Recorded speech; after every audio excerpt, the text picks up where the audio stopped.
ho ako ng tawad sa dalawang babae. I'm sorry. Nagbigay na ng official statement, sina Anthony Jennings at Maris Racal, ngayong araw December 6, 2025, hinggil sa kanilang kinakaharap na isyu. Kaninang tanghali, nagbigay ng panayam si Maris Racal. Humingi ito ng tawad at ayon sa kanya, ay biktima lang din siya, sa panlilinlang ni Anthony, sa kanila ni Jam. Hindi raw niya alam na nasa relasyon pa si Anthony, dahil pinaniwala umano siya nito na single na siya. Hiyang-hiya umano siya sa nangyari, na wala ang kanyang dignidad. At para raw siyang naglalakad na nakahubad. Masakit umano sa kanya, na masisira lang ang kanyang karera, dahil sa isang pagkakamali. At sa pagkalat ng mga screenshots, sa mga sensual niyang mensahe niya kay Anthony, na walang pahintulot sa kanya. Dapat sana ay pribadong conversation nila iyon ng aktor. Hindi naman natuwa ang ilan sa mga netizens, dahil sa kanyang panayam, wala umanong Senador Seridad sa kanyang paghingi ng tawad kay Jam. Napilitan lang umano itong mag-sorry, dahil sa takot masira ang kanyang karera. Ngayon gabi, ay nagbigay ng maikling statement si Anthony Jennings. Humingi ito ng tawad sa dalawang babae na nasaktan niya, sina Jam at Maris.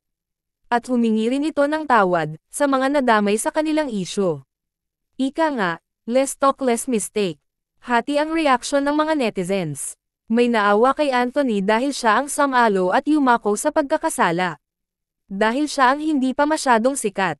At siya ang baguhan sa industriya. Kung bago ka pa sa channel ko, ay huwag kalimutang, like, subscribe, at share.